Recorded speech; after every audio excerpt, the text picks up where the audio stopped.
Lahat ginagawa ko para itago sikreto ng anak natin. Tignan mo! Ikaw kasi sira sa akin! Tawarin po ko.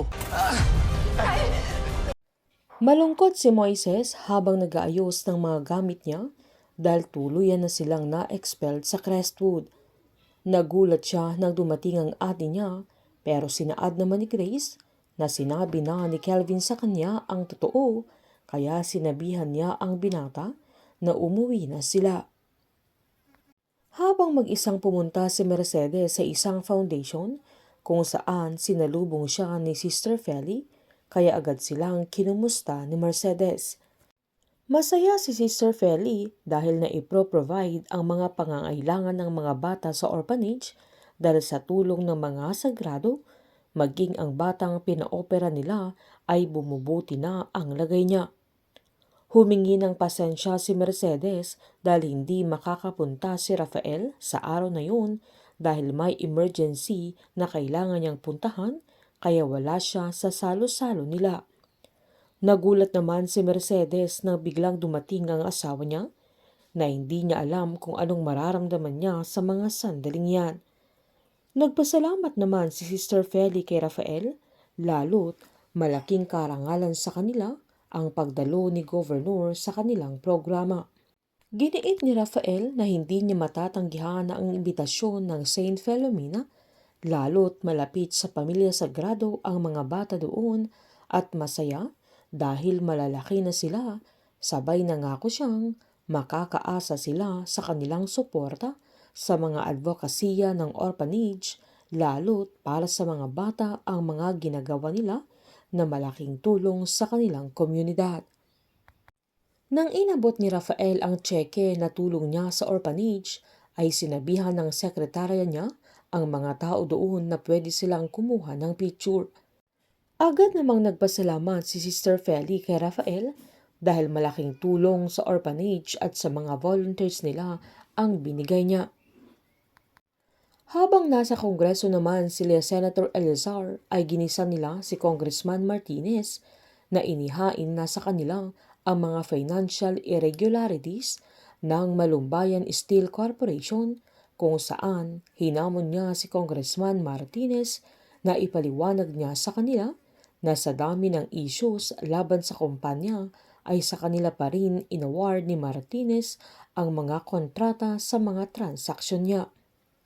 Sinaad naman ni Martinez na ang alam nila ay iba na ang namamahala sa kumpanya nila kaya binigyan nila ng chance. Habang niyaya naman ng isang bata si Rafael na sumayaw sa harap at makisabay sa kanila kaya hindi ito nakatanggi. Bago tumayo si Rafael ay binigay niya yung phone niya kay Mercedes para kuhanan siya ng video at para may maipost na naman ito. Pero nang nagvi-video na si Mercedes ay saktong tumawag naman si Divine kaya na bad trip na naman ito. Pagkatapos sumayaw ni Rafael ay nakita niya ang message ni Divine kaya agad na naman siyang nagpaalam at sinaad niyang may meeting pa siyang pupuntahan. Pagkatapos naman ng meeting ni Eleazar ay lumapit si Senator Wangko, sabay ipinakita niya yung larawan ni Rafael na kasama niya sila Nadia Salvacion at sinaad niyang masyadong maaga ang pangangampanya ng pamangkin niya.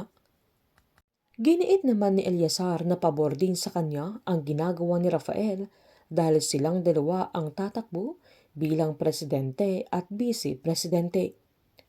Biniro naman ni Senator Wangko na kailangan muna niyang itanong kay Jaime kung si Eleazar ang makakalaban niya bilang presidente o si Rafael.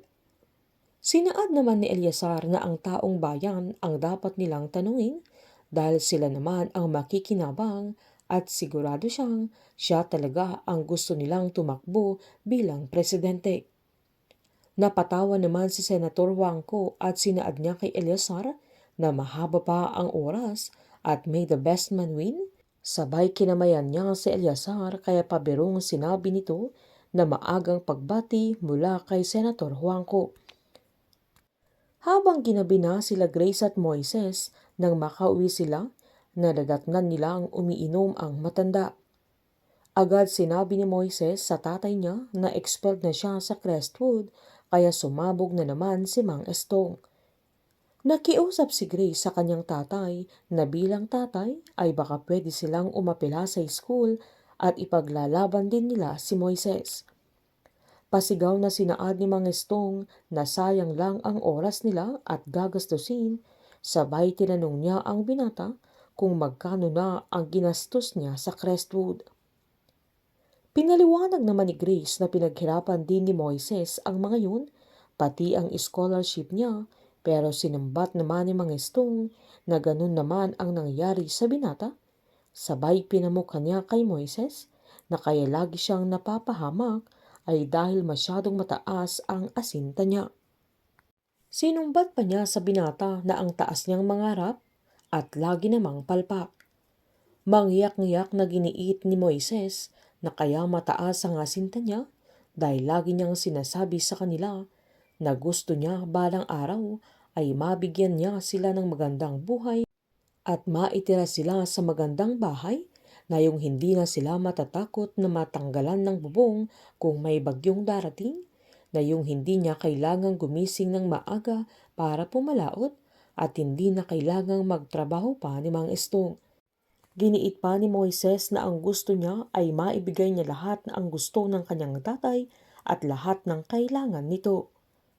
Patawa pang sinumbat ni Mang Estong na siya pala ang may kapalpakan at bigla itong inatake at hirap ng huminga kaya agad silang humingi ng tulong sa kanilang mga kapitbahay. Kinabukasan ay kinausap sila ng doktor na tumingin kay Mang Estong na may nakitang bara sa puso niya at medyo irregular na yung pagtibok ng puso nito at kailangan niyang mag-undergo sa surgery, kaya kinabahan sila Moises at Grace. Habang kumakain naman si Justine ay sinaad niya sa daddy niya na parang nape-pressure si Percy dahil mahina ang loob niya, kaya sisiguraduhin niyang makakausap nila ang binata.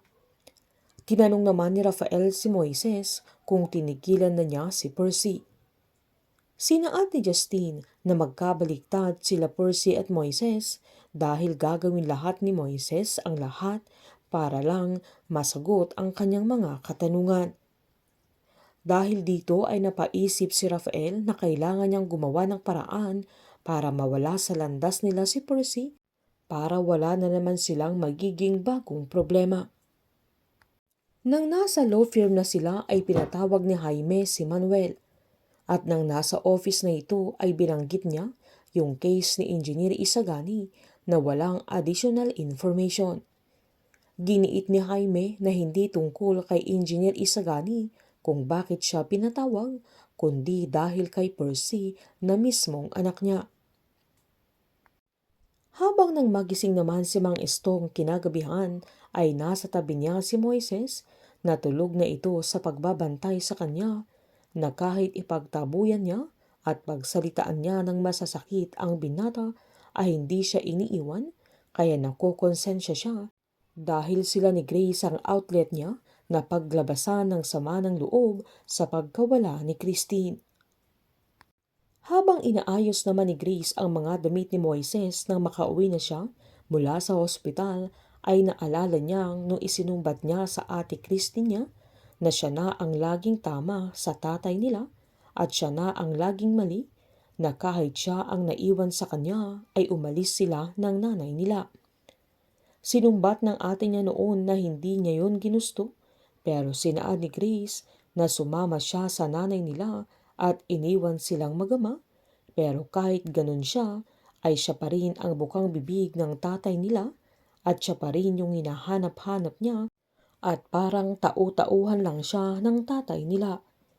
Giniit ng ate niya na parang kasalanan niya lahat, na agad sinumbat ni Grace na lumayas sila at ang ate niya ang nagtulak sa nanay nila na iwan ng tatay nila, na agad nimang pinaliwanag ni Christine na sinasaktan ni Mang Estong ang kanilang nanay. Sinumbat ni Grace na hindi naman naging maayos ang buhay nila sa tatay-tatayan niya at hindi niya inalagaan ang nanay nila noong nagkasakit siya. Sinumbat pa ni Grace na sinauli din si Christine ng tatay-tatayan niya sa bahay nila, kaya hindi tama ang desisyon nilang iwan silang magama Sabay sinabihan niya si Christine na kung masama ang tingin niya sa tatay nila, ay dapat hindi na siya bumalik sa bahay nila. Sabay sinabihan niya ang ate niya na umalis na lang siya. Nang gabing lalayas na si Christine ay hinayaan lang ito ni Grace, kaya siya ang sinisisi ni Mang Stone kung bakit nawala ang kanyang anak. Mangiyak-ngayak si Grace nang tanungin niya sa isip niya kung asaan na ang ate niya, na sana'y bumalik na ito dahil natatakot siyang hindi na niya maaabutang buhay pa ang kanilang ama. Habang sa pag-uwi naman ni Atty. Manuel ay nahalata ng asawa niya na matamlay ito at parang masama ang pakiramdam niya, kaya tinanong niya kung pinagalitan na naman siya ng boss niya. Sabay sinaad niyang hindi yun nakakabuti sa kanya, lalo't lagi na lang siyang stress. Ngumiting sinaad ni Atty. Manuel na para sa kanilang mag-ama ang ginagawa niya, pero sinaad ng asawa niya na kung laging ganun ay mag-resign na lang siya. Sinaad naman ni Manuel na kailangang makapagtapos ng college si Percy at kailangan nilang makaipon para sa magiging negosyo nila para sa retirement nila. Sabay sinaad niyang na-promote siya sa trabaho kaya aasenso na sila. Nasakto namang bumaba si Percy kaya agad nilang sinabi na newly promoted ang kanyang ama. Habang nag-dinner na naman sa labas sila Divine at Rafael, dahil nasuhulan ni Divine si Atty. Manuel para tuluyan ng manahimik tungkol kay Roland. Humanga si Rafael sa mga techniques ni Divine kung papaano niya pinaikot sa kamay niya ang batas. Agad namang sinaad ni Divine na katulad lang sila ni Atty. Manuel na gagawin ng lahat para maprotektahan ang kanilang mga anak. Inutusan ni Jaime si Atty. Manuel na ipadala si Percy sa Amerika para doon na mag-aral, kung saan hinanda na lahat ni Divine ang kakailanganin ni Percy at sila na lahat ang nagbayad.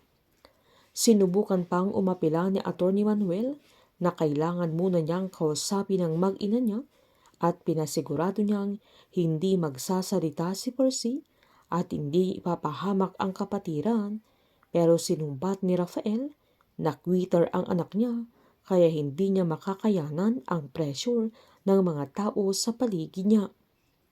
Binili ni Jaime na dapat hindi lalabas sa balita na may koneksyon si Roland sa GSX at hindi sila sigurado na hindi magsasalita si Percy. Tinanong ni Atty. Manuel kung bakit paranoid sila tungkol sa pagkamatay ni Roland, na agad namang sinaad ni Jaime na tanggapin na lang niya ang offer nila at wag na siyang magtanong, pero palabang sinaad ni Atty. Manuel na anong gagawin nila kung hindi niya tatanggapin.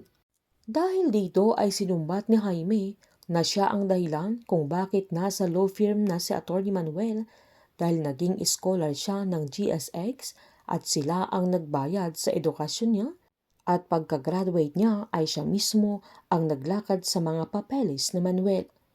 Sunod nilang binigay ang second offer nila na promotion para sa kanya at no choice na si Atty. Manuel dahil manganganib ang buhay ni Percy kung hindi niya susundin ang utos nila Jaime at Rafael. Habang ginawa lahat nila Grace at Moises para makakuha ng mga pera at nag-ambag sila para sa surgery ni Mang Stone, pero hindi talaga nila kayang i-provide ang kanyang pangangailangan, at nang babalik na sila sa hospital ay pinilit na bumangon ng matanda na humingi siya ng tawad sa dalawa na kahit hirap na siyang huminga, na agad namang nagtakbuhan sila Moises at Grace na naghihingalo na si Mang Stone. Painit ng painit ang mga tagpo, sabay-sabay po nating subaybayan ang advance episode ng Pamilya Sagrado dito lamang po sa aking channel. Patuloy lamang pong manood at mag-subscribe para ma-update po kayo sa mga susunod na episode. Marami pong salamat.